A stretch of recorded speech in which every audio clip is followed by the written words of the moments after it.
Hi friends, how are you. चलिए, जो wave optics की शुरुआत की थी उसको और आगे बढ़ाते हैं। लास्ट वीडियो में मैंने कुछ वेव ऑप्टिक्स के फंडामेंटल डिस्कस किए थे। वो फंडामेंटल्स जिससे हमारे दिमाग में पिक्चराइजेशन हो जाए, बिकॉज वेव ऑप्टिक्स जितनी भी मेरी अभी तक स्टूडेंट से इंटरेक्शन हुई थी तो उन्होंने बताया सर वेव ऑप्टिक्स हमारी इसलिए कंप्लीटली समझ में नहीं आ पाती कि जो हम पढ़ते हैं डेफिनेशन तो पिक्चराइजेशन नहीं होता। जैसे वेव फ्रंट की डेफिनेशन हमने पढ़ी थी, वो था locus of all the points vibrating in the same phase, या इसकी ऑल्टरनेटिव डेफिनेशन है कि imaginary surface on which every particle is in the same phase of vibration.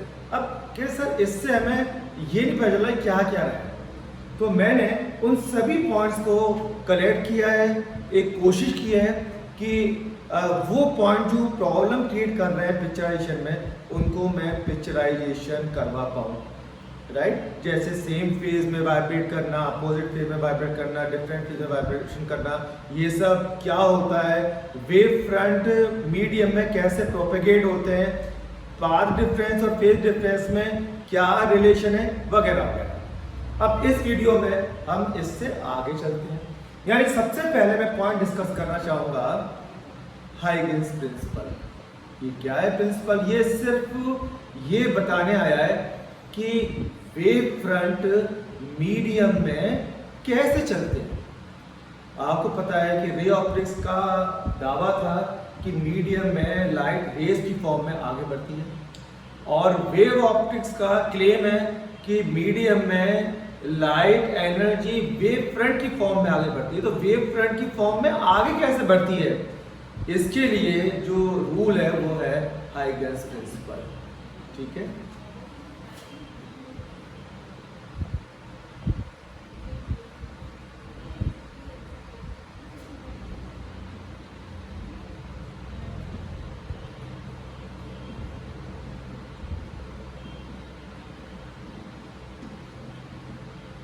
Huygens principal. Huygens सिर्फ ये बताने आया है आपको कि एक वेव फ्रंट यहां पर है तो t सेकंड में कहां पे होगा, सिर्फ इतना बताना है। तो इसका जो फर्स्ट प्रिंसिपल है Huygens first principle, this is every point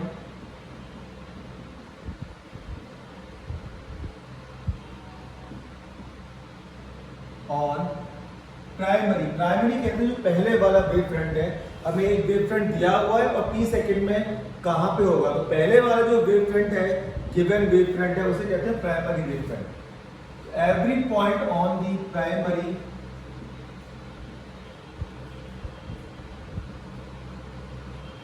wave front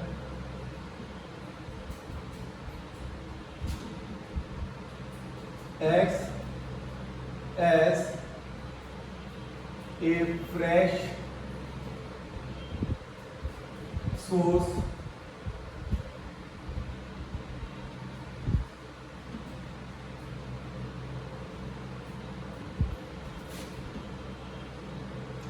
disturbance।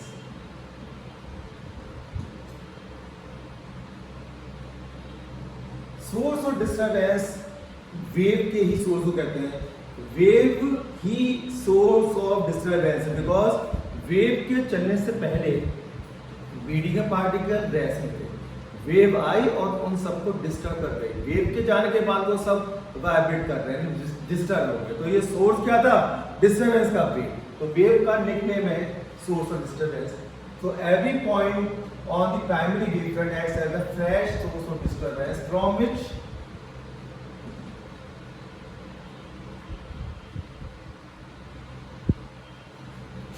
secondary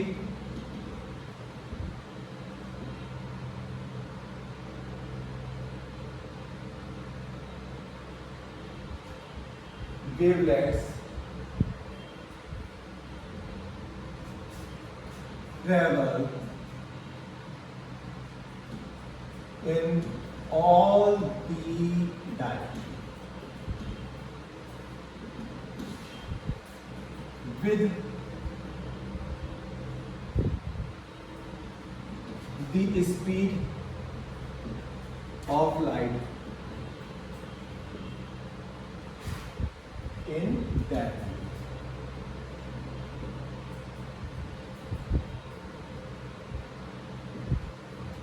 So every point on the primary wavefront acts as a fresh source of disturbance from which secondary wavelets traverse in all the direction with the speed of light in that medium. सबसे पहले देखते हैं इसका meaning क्या होगा, right? उसके बाद second principal देखेंगे और हाइगन्स के सिर्फ दो ही प्रिंसिपल है। तो सबसे पहले आइए फर्स्ट प्रिंसिपल को समझने की कोशिश करते हैं। इन्होंने कहा है प्राइमरी वेवफ्रंट, मान लो ये प्लेन वेवफ्रंट है। कौन सा? प्लेन।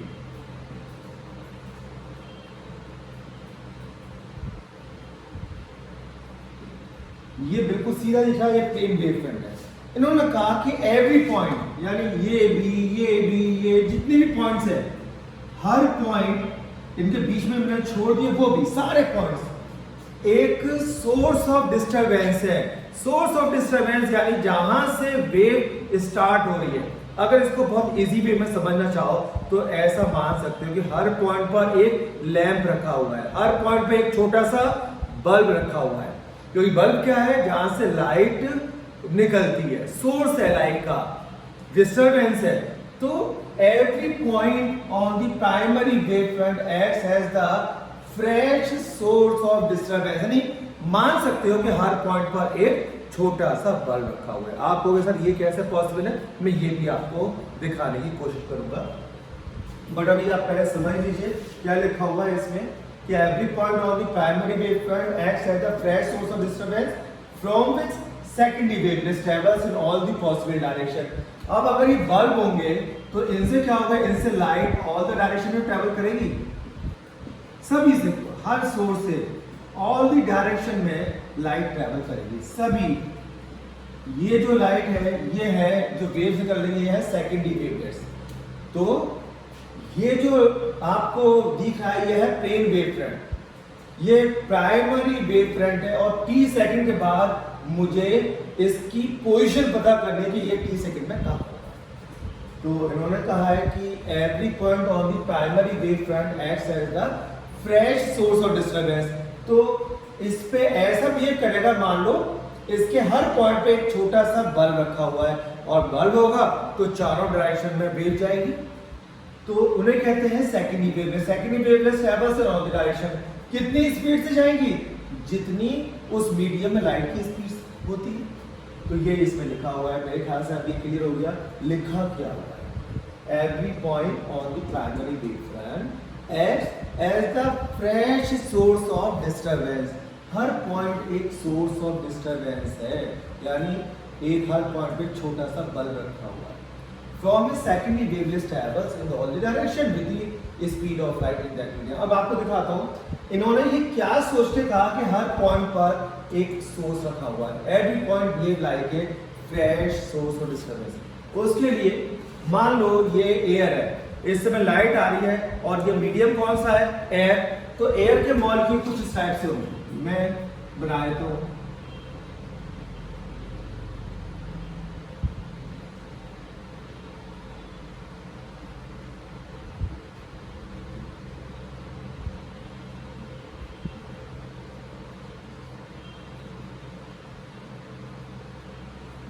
बिकॉज हर जगह एयर है, ऐसा नहीं है कहीं पे एयर नहीं है, मैं हर जगह ब्रीथ कर सकता हूँ, यानी कि मैं यहाँ पे भी, यहाँ पे, यहाँ हर जगह एयर है। तो मैंने हर जगह एयर के कुछ मॉलिक्यूल्स ले लिए। अगर मैं इसको जो ब्लैक कर दिया है पोर्शन, इसको डिस्टर्ब करता हूँ, यानी इसको अगर वाइब्रेट करवाता हूँ, तो इसको टच करने वाले जितने भी एयर के पार्टिकल्स हैं सारे डिस्टर्ब हो जाएंगे। जैसे ये वाइब्रेट होगा या ट्रांसवर्सल वेव, मान लो ये वाइब्रेट होगा, तो इसको टच करने वाले जितने भी पार्टिकल्स होंगे वो सब डिस्टर्ब होंगे। यानी इसने वाइब्रेशन किया तो ये इसके चारों तरफ वाले पार्टिकल डिस्टर्ब हो जाएंगे। तो इन सब पार्टिकल के लिए सोर्स क्या होगा डिस्टर्बेंस का? ये जब ये पार्टिकल्स डिस्टर्ब होंगे तो ये जब मूव करेंगे ये अपने चारों तरफ के पार्टिकल को डिस्टर्ब कर देंगे, तो उनके लिए सोर्स ऑफ डिस्टर्ब होगा ये। तो एवरी पार्टिकल क्या है? आप देखोगे हर पार्टिकल डिस्टर्ब होगा, अपने चारों तरफ के पार्टिकल को डिस्टर्ब करेगा। तो हर पार्टिकल क्या है? Source of disturbance. ये इन्होंने फर्स्ट लाइन में कहने की कोशिश की है कि every point on the primary wave front acts as the fresh source of disturbance. ये प्राइमरी वेव फ्रंट है, इसमें कोई भी पॉइंट ले लो, जब भी वो वाइब्रेट करेगा तो ये इसको कोलाइड करेगा, ये भी डिस्टर्ब होगा, ये भी वाइब्रेट करने लग जाएगा, इससे ये जब ये हिलेगा तो इससे ये टच कर रहा है, ये टच कर रहा है, तो ये सारे भी वाइब्रेट करेंगे। तो इन सबके लिए सोर्स ऑफ डिस्टर्बेंस हो गया ये, और इसके लिए ये। तो आप देखोगे हर पॉइंट एक सोर्स ऑफ डिस्टर्बेंस है, जिससे डिस्टर्बेंस आगे फैलता चला जाएगा। अगर ये होगा इससे चारों तरफ, फिर जब ये डिस्टर्ब होगा इसके डिस्टर्बेंस इसके चारों तरफ, तो इस तरह से ये ऑल द डायरेक्शन में स्प्रेड होगा डिस्टर्बेंस। वो इन्होंने कहा। तो every point on the primary wave front acts as the fresh source of disturbance from which secondary wavelets, यानी ये जो डिस्टर्बेंस है वो क्या है? सेकेंडरी वेवलेट्स है, ट्रेवल कर रही है ऑल द डायरेक्शन में with the speed of light in that medium. ठीक है, तो मेरे ख्याल से फर्स्ट प्रिंसिपल समझ में आ गया होगा। अब सेकंड प्रिंसिपल में लिख देता हूं। सेकंड प्रिंसिपल क्या है? Considering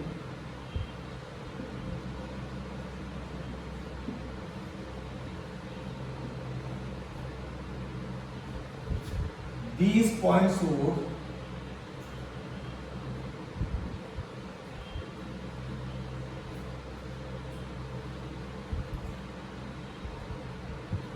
as a center, draw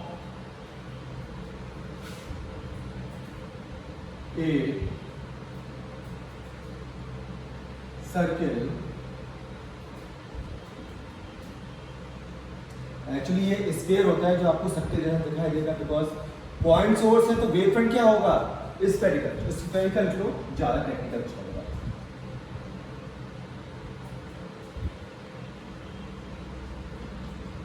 of radius ct। ये रेडियस ct क्यों? क्योंकि डिस्टेंस कितनी ट्रेवल होगी? c है स्पीड ऑफ लाइट और टाइम है t, तो डिस्टेंस का फॉर्मूला होता है speed into time. Speed c, time t, तो कितना हो गया ct? तो t सेकंड में हमें वेव फ्रंट की नई पोजीशन निकालनी है, तो t सेकंड में डिस्टेंस कवर होगी ct, तो इसलिए ct डिस्टेंस का हम स्फीयर ड्रॉ करेंगे और radius ct।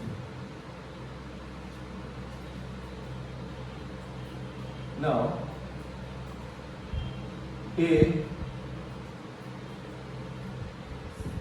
common surface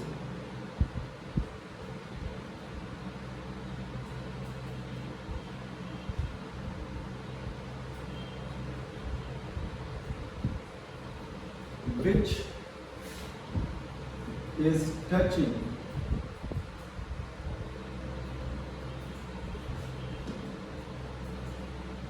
these secondary wavelets at time t is called in forward direction, in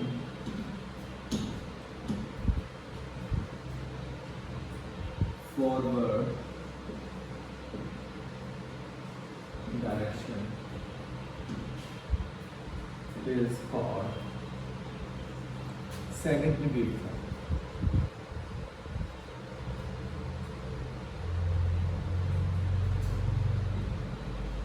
secondary wave front, तो पहले में तो ये था कि एक प्राइमरी वेव फ्रंट है जो कि मैंने एग्जांपल के लिए ले लिया प्लेन वेव फ्रंट। तो एवरी पॉइंट उसका क्या है? एक फ्रेश सोर्स ऑफ डिस्टर्बेंस है, जिससे सेकेंडरी वेवलेट चारों तरफ फैल रही है। टी सेकंड में मुझे पोजीशन पता करनी है, और टी सेकंड में सेकेंडरी वेवलेट कितनी दूर पहुंचेंगी? ct। तो ct का मैंने स्फीयर ड्रॉ कर लिया इस तरह। ये है प्राइमरी वेव फ्रंट, हर पॉइंट से मैंने एक स्क्वायर ड्रॉ किया। ये सेकेंडरी,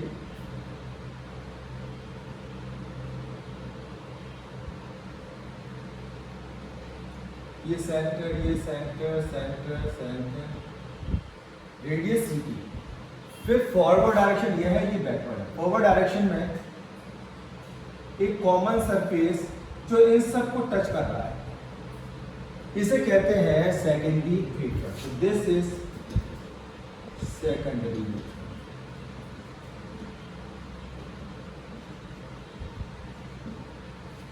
ये ही हाइगेंस का प्रिंसिपल। तो हाइगेंस का प्रिंसिपल सिर्फ यही बताने आपको आया, ठीक है। तो ये प्राइमरी वेव फ्रंट था। टी सेकंड के बाद हम इसकी पोजीशन कैसे निकालते हैं, या मान लो अगर प्राइमरी वेव फ्रंट होता है स्फेरिकल, तो एवरी पॉइंट यहाँ पे क्या होता है, एक फ्लैश सोर्स होता है। तो यहाँ पे टी सेकंड के लिए सी टी रेडियस का स्क्वायर ड्रॉ करते हैं, और एक कॉमन सरफेस जो सबको टच कर रहा है। सारी सेकेंडरी वेव फ्रंट जो यहाँ ट्रेवल करेंगी, इनको सबको टच करना है। तो ये क्या हो गया, सेकेंडरी वेव फ्रंट। तो हाइगेंस का प्रिंसिपल यही दोनों बातें बताने के लिए आया है। तो हाइगेंस का प्रिंसिपल यूज करके आप प्राइमरी वेव फ्रंट की टी सेकंड के बाद सेकेंडरी वेव फ्रंट वाली पोजीशन फाइंड कर सकते। तो ये हो गया हमारा हाइगेंस प्रिंसिपल। अब हाइगेंस प्रिंसिपल का यूज करके लॉज ऑफ रिफ्लेक्शन, रिफ्रैक्शन, ये सब हम कैसे फाइंड करें।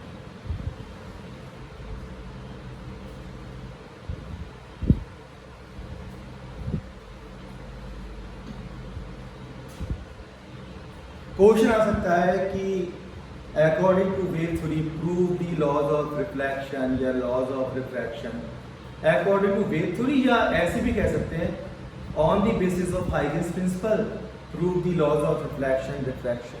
तो मैं सबसे पहले लॉज ऑफ रिफ्लेक्शन प्रूव करना चाह रहा हूं। Laws of reflection,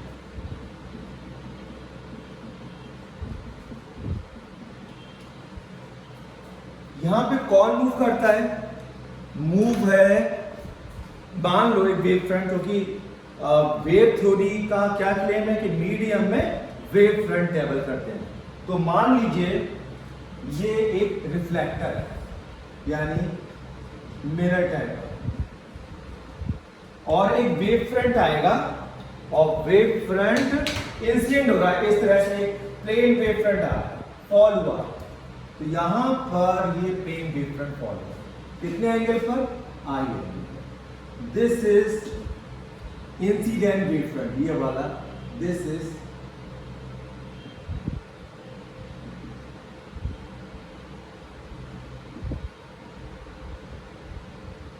wave front, i angle पे इंसिडेंट हुआ। अब मुझे ढूंढना है इसका रिफ्लेक्टेड वेव फ्रंट कौन सा होगा। यह है इंसिडेंट वेव फ्रंट, रिफ्लेक्टेड, यानी सेकेंडरी वेव फ्रंट क्या होगा। यह है प्राइमरी, सेकेंडरी वेव फ्रंट क्या होगा। यहां पे सेकेंडरी वेव फ्रंट का नाम है रिफ्लेक्टेड वेव फ्रंट। और उसको ढूंढने के लिए, उसको फाइंड करने के लिए मुझे दो रेज देनी है। एक रेज ये ले रहा हूं और एक रे ये। आपको पता ही है रे और वेव फ्रंट क्या होते हैं, एक दूसरे के परपेंडिकुलर। तो ये मैंने रे ले ली, रे नंबर 1, रे नंबर 2।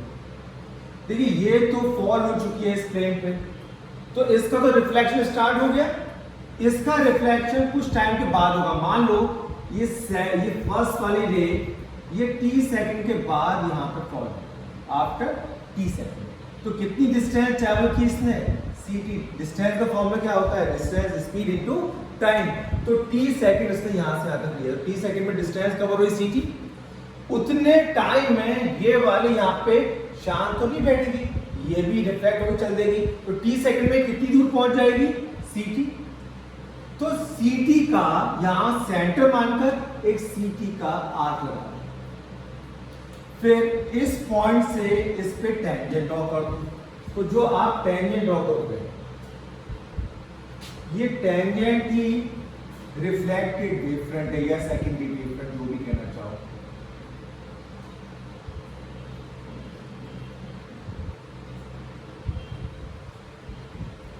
ये रिफ्लेक्टेड वेव फ्रंट हो गया, ठीक है। ये प्राइमरी वेव फ्रंट, ये रिफ्लेक्टेड वेव फ्रंट, और यहां से पॉइंट ऑफ कांटेक्ट को जॉइन कर दो। ये रिफ्लेक्टेड वेव,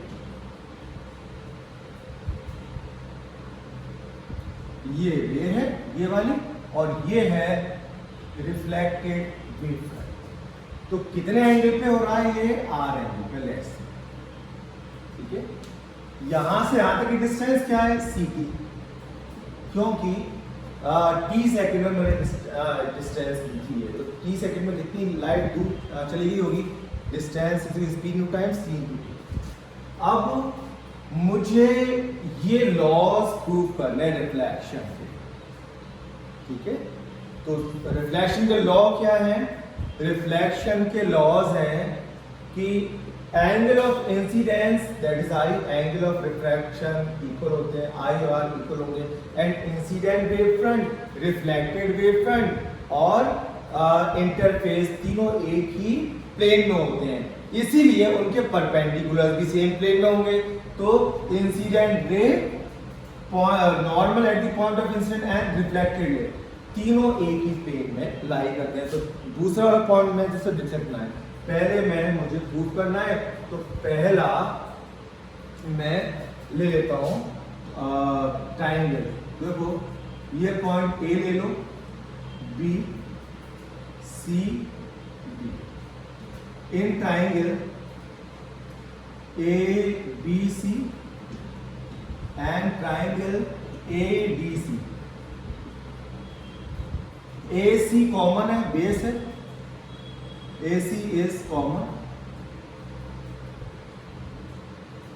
AD और BC, AD is equal to BC, दोनों ही CT के इक्वल है, और ये एंगल भी 90, ये भी 90 है। Angle B is equal to angle D, दोनों 90 डिग्री है। तो दोनों ट्रायंगल क्या हो गए? कॉन्ग्रुएंट, इसलिए triangle ABC is congruent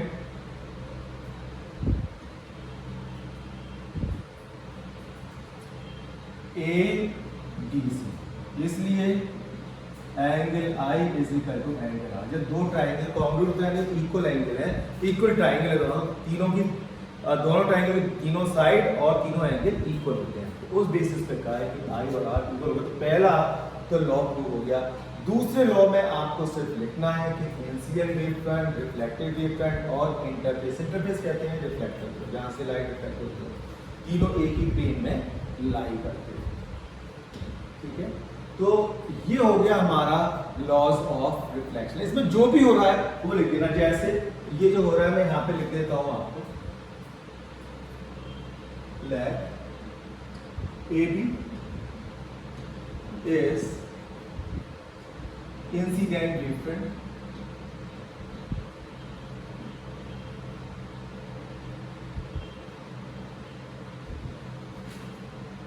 which incident at an angle I. To find the position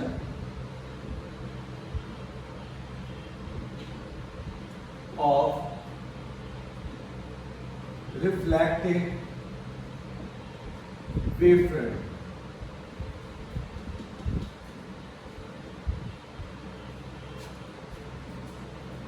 take two rays on incident wave front, जो value 1 और 2, ray 1 takes t second to reach interface.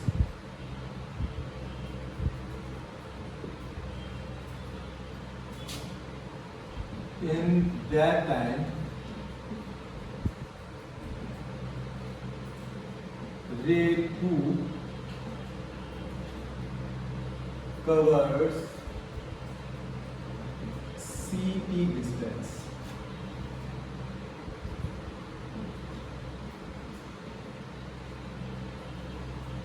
From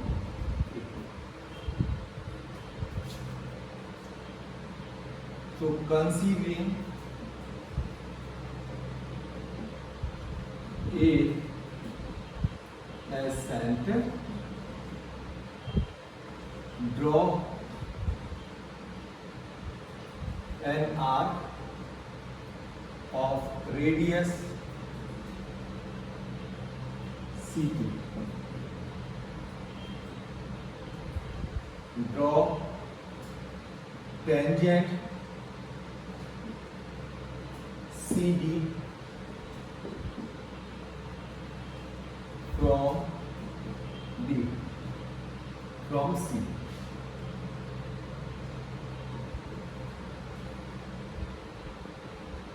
This one C is reflected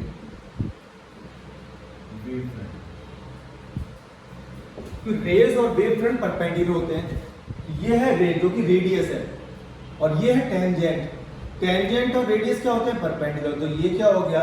reflected wave front. और दूसरा आप लिखे रहेंगे कि incident wave front, reflected wave front, interference तीनों एक ही प्लेन में होते हैं। तो ये हो गया हमारा laws of reflection on the basis of Huygens principle या on the basis of wave theory prove हो गया। अब मैं आपको प्रूव करूंगा laws of refraction on the basis of wave theory.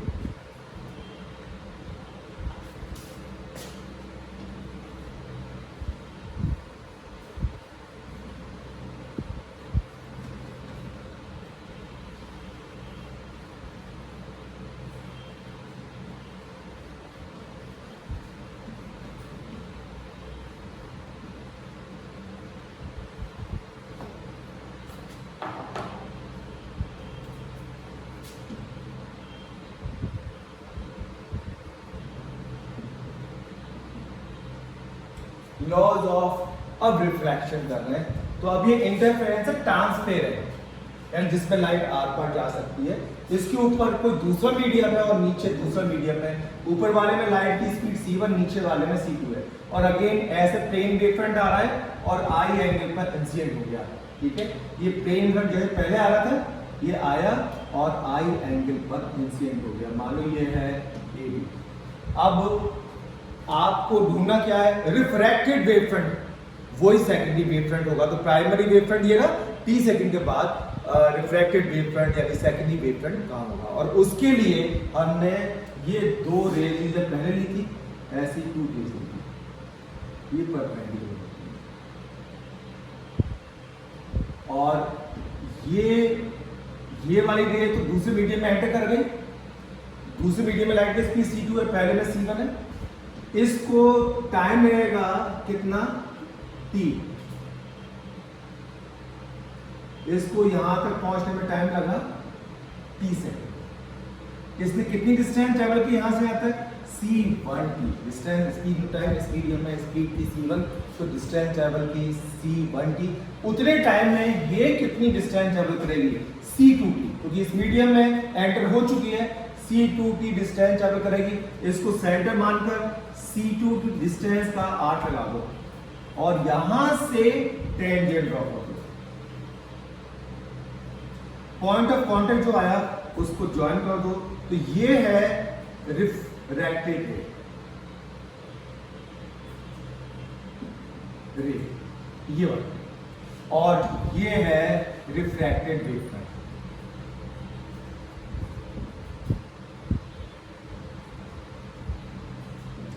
R angle पर रिफ्रैक्ट, ये ऐसे आ रहा है इस तरह से ये आया और इस तरह से चला गया, ठीक है। आर एंगल पर ट्रांसमिट हो गया, आई एंगल पे इंसिडेंट होता है, ऐसे आया आई एंगल पे और निकल गया, ठीक है। तो मैं फिर से बता देता हूँ, टू रेज दी मैंने इस वाले वेवफ्रंट को ढूंढने के लिए। तो ये वाला पॉइंट यहाँ से यहाँ तक t सेकंड में पहुँचता है, तो उस t सेकंड में ये दूसरी मीडियम में कितनी दूर तक पेनिट्रेट कर जाएगा, c2t। तो मैंने इसको सेंटर मान के c2t डिस्टेंस का एक लगा दिया r, ये है c2t।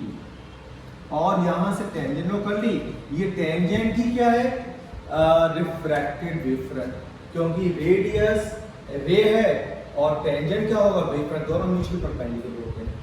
अब आपको क्या करना है, प्रूव करना है लॉ। तो फर्स्ट लॉ क्या था, फर्स्ट लॉ जिसे स्नेल्स लॉ कहते हैं, वो था साइन आई अपॉन साइन आर। ये कांस्टेंट आना चाहिए, और इस कांस्टेंट को आप सब रिफ्रैक्टिव इंडेक्स के नाम से, this is refractive index,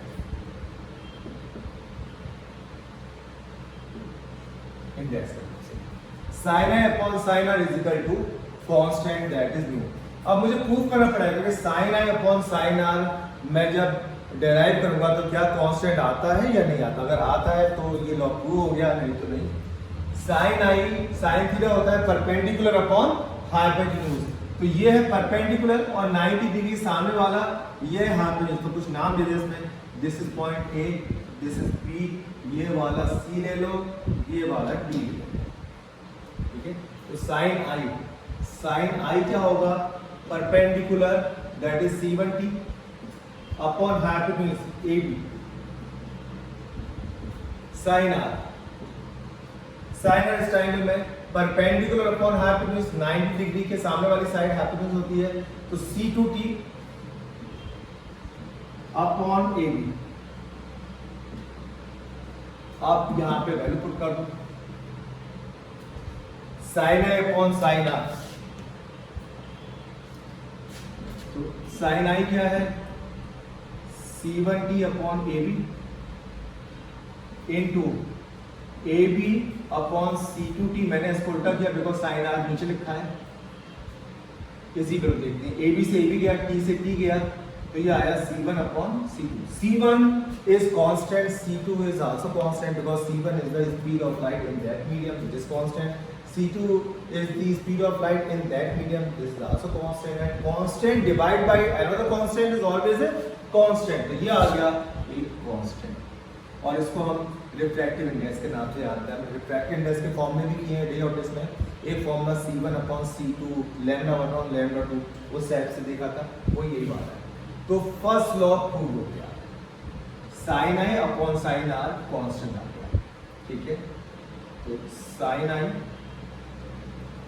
upon sine are is equal to constant आ गया, तो फर्स्ट लॉ प्रूव हो गया।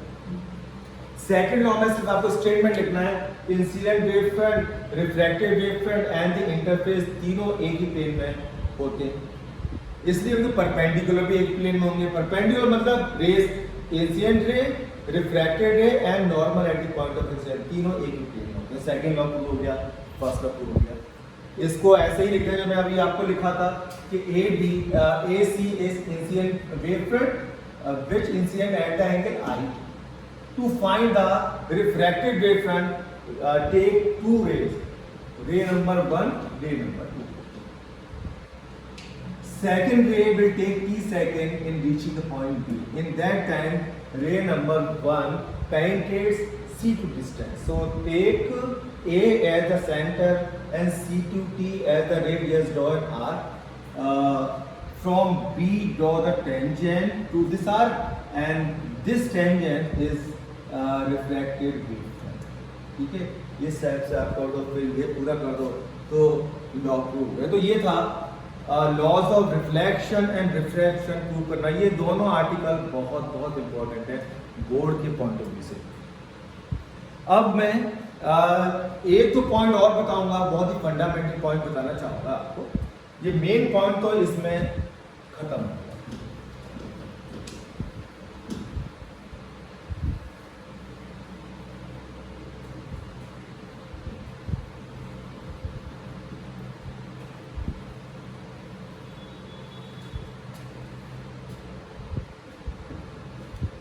मेन पॉइंट्स हमारे हो गए, फिनिश हो गए।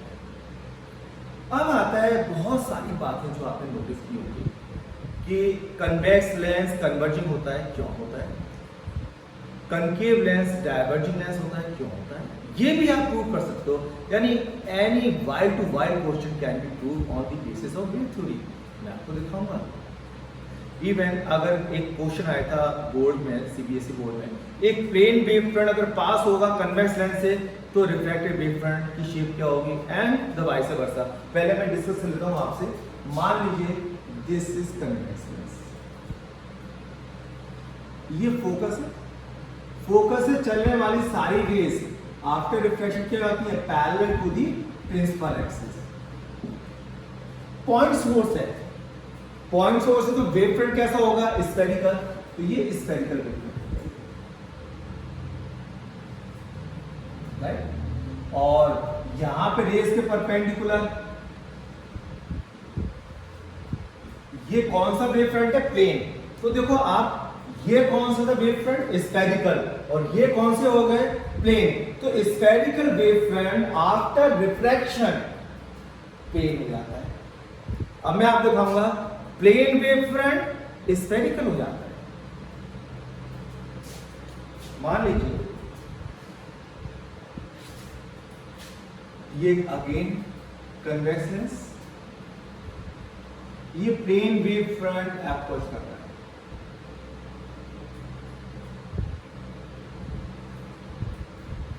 अब देखिए every point on the primary wave front acts as the fresh source of disturbance. ये आपने पढ़ाई था। हर पॉइंट ऐसा बिहेव करेगा, मानो हर पॉइंट में एक छोटा सा बल्ब रखा हुआ है, लाइक दिस, ठीक है। आप बल्ब वगैरह ये सब पॉइंट्स कभी भी एग्जाम में कहीं अभी शीट में मत लिखना, ये अलाउड नहीं। मैं इसलिए बताता हूँ ताकि दिमाग में पिक्चर बन जाए और आपको समझ में आ जाए, ठीक है। Every point on the primary wave front acts as the fresh source of disturbance. तो सोर्स ऑफ डिस्टर्बेंस की इमेज बनने में थोड़ा टाइम लगता है, और अगर मैं कहता हूँ लैंप रखा हुआ है, बल्ब रखा है, तो आपके दिमाग में इमीडिएटली लाइट जल जाती है। इसलिए मैंने ये वर्ड यूज किया है, बट इसको एग्जाम में बिल्कुल मत लिखना। तो ये हो गया every point on the primary wave front acts as fresh source of disturbance. आप देखोगे ये वाला पॉइंट मैक्सिमम ग्लास के अंदर ट्रेवल कर रहा है, लेंस के अंदर से। तो ग्लास में स्पीड कम होती है और एयर में ज्यादा होती है। तो जितने टाइम में यहां से यहां पहुंचा, उतने टाइम में ये ज्यादा डिस्टेंस कवर करेंगे, ये वाले, क्योंकि इन्होंने ज्यादा डिस्टेंस एयर में कवर की, इसने सारी डिस्टेंस कवर की ग्लास में। तो टी सेकंड में ये वाला वेवलेट यहां होगा, ये यहां होगा, एक यहां, इन तीनों को ज्वाइन कर दो तो कैसी शेप आ गई, स्फेरिकल। पहले क्या थी, plane. Plane wave front after refraction क्या हो गया, स्फेरिकल। और रेस कैसी होती है, परपेंडिकुलर। तो इसे परपेंडिकुलर ड्रॉ कर दो।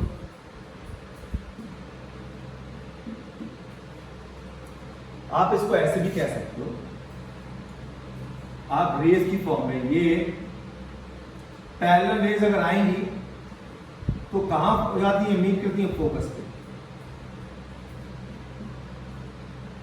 तो देखो वेव फ्रंट और रेस होते हैं परपेंडिकुलर, तो ये वाला वेव फ्रंट कैसा आएगा, परपेंडिकुलर। और इसके परपेंडिकुलर आपको ड्रॉ करना है, तो कैसे करोगे, यहां से ये इन तीनों को ज्वाइन करो, ये स्फेरिकल बन जाते हैं, ठीक है। ऐसे भी कह सकते हो। तो ये हो गया हमारा कि प्लेन वेव फ्रंट स्फेरिकल हो जाता है, और स्फेरिकल जो वेव फ्रंट है वो आफ्टर रिफ्रैक्शन प्लेन हो जाता है। ये एक बार बोर्ड में आया था, 1 मार्क का क्वेश्चन था। तो ऐसे क्वेश्चन सॉल्व करने की कैपेबिलिटी भी आपके अंदर होनी चाहिए, तो इसलिए मैंने डिस्कस किया आपसे। अब मैं दिखाता हूँ कन्वेक्स लेंस कन्वर्जिंग क्या होता है और कनकेव डाइवर्जिंग क्या होता है। ये कन्वेक्स लेंस, ये प्लेन वेव फ्रंट अप्रोच करता है इनके पास, राइट। अब सेम आप देखोगे कि ये every point on the primary wave front acts as the fresh source of disturbance, जैसे अभी देखा था। तो ये यहाँ से चलने वाली wave rays maximum distance cover करेंगी ग्लास के अंदर।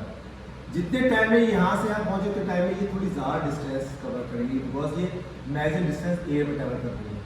इस पॉइंट को ज्वाइन करो तो ये रिफ्रैक्टेड वेव फ्रंट है। This is refracted wave front. और रेज कैसी होती है? परपेंडिकुलर। तो इसके परपेंडिकुलर, तो ये कैसी रेज आ रही है? कन्वर्जिंग। तो इसकी नेचर कैसी हो गई? कन्वर्जिंग। अब इस लेंस को बोल रहे, this is concave, this is concave. ये प्रिंसिपल एक्सिस, ये प्लेन वेव फ्रंट अप्रोच कर रहा है, this is plane wave front. और ये हो गया इसके परपेंडिकुलर रेज। अब देखो ये वाले रेज मैक्सिमम डिस्टेंस ट्रेवल करेंगी, ये बल्कि यहां से लो मैक्सिमम ग्लास के अंदर, ये वाली ग्लास के अंदर, और ये वाली ग्लास के अंदर कम डिस्टेंस ट्रेवल करेंगी। इसलिए ये टी सेकंड में ज्यादा दूर पहुंची, और ये मान लो टी सेकंड में यहां से यहां पहुंची, ये यहां से यहां पहुंची, बट ये ज्यादा डिस्टेंस। तो तीनों के एंड पॉइंट को ज्वाइन कर दो तो ये स्फेरिकल वेव फ्रंट हो गया। और रेज होती है परपेंडिकुलर, तो इसके परपेंडिकुलर, इसके परपेंडिकुलर, इसके परपेंडिकुलर, तो ये रेज क्या हो गई? डायवर्जिंग। तो ये डायवर्जिंग लेंस की तरह बिहेव कर रहा है। अभी देखना ये वाला लेंस, ये कनकेव लेंस है, तो डायवर्जिंग की तरह बिहेव करता है। तो डायवर्जिंग क्यों होता है? ये कन्वर्जिंग क्यों कहलाता है? ये भी आपसे डिस्कस हो गया। प्रिज्म है, प्रिज्म कहते हैं, प्रिज्म की नेचर होती है जब भी कोई भी रेस उससे इमर्ज होती है तो बेस की तरफ बैंड हो जाती है। ये मान लो एक प्रिज्म है, ये एक वेव फ्रंट है। Every point on the primary wave front acts as the fresh source of disturbance. तो यहाँ से सेकेंडरी वेव स्टार्ट होगी। ये वाली वेव मैक्सिमम डिस्टेंस कहाँ कम कर रही है? ग्लास में। ग्लास में स्पीड कम होती है, मान लो यहाँ से आता है टी सेकेंड, टी सेकेंड में ये वाली ज्यादा डिस्टेंस ट्रेवल करेगी। इसको और इसको ज्वाइन कर दो, ये हो गया इमर्जेंट वेव फ्रंट। और रेज होती है परपेंडिकुलर, तो रेज कैसी हो गई? ये है बेस, प्रिज्म का बेस की तरफ बैंड हो, ठीक है। तो ये जितने भी आपके पास क्वेश्चंस हैं कि ऐसा क्यों होता है, कन्वर्जिंग क्यों है, डायवर्जिंग क्यों है, प्रिज्म की नेचर ऐसी, वो सब on the basis of wave theory आप शो कर सकते हो बहुत इजीली, ठीक है। तो इसी पॉइंट के साथ मैं ये वीडियो फिर अभी क्लोज करता हूँ। तो इस वीडियो में हमने एक्चुअल में स्टार्ट कर दिया है CBSE board of point of view से हाइगेंस प्रिंसिपल जो डिस्कस हुए, और on the basis of Huygens principle laws of reflection and refraction को प्रूव करना। और छोटे मोटे एक नंबर के क्वेश्चंस थे कि spherical wave front after emerging from the convex lens shape क्या हो जाएगी एंड वाइस वर्सा, और बाकी छोटे मोटे इशू थे कि कन्वेक्स लेंस कन्वर्जिंग क्यों है, कनकेव डायवर्जिंग क्यों है, ये सब इशू थे, ठीक है। मेरे ख्याल से आपको अब अच्छे से समझ में आ भी रहा होगा वेव ऑप्टिक्स में, और वेव ऑप्टिक्स आप लोग एंजॉय कर रहे होगा, ठीक है। Okay, have a nice time, take care, keep on practising very very hard, bye.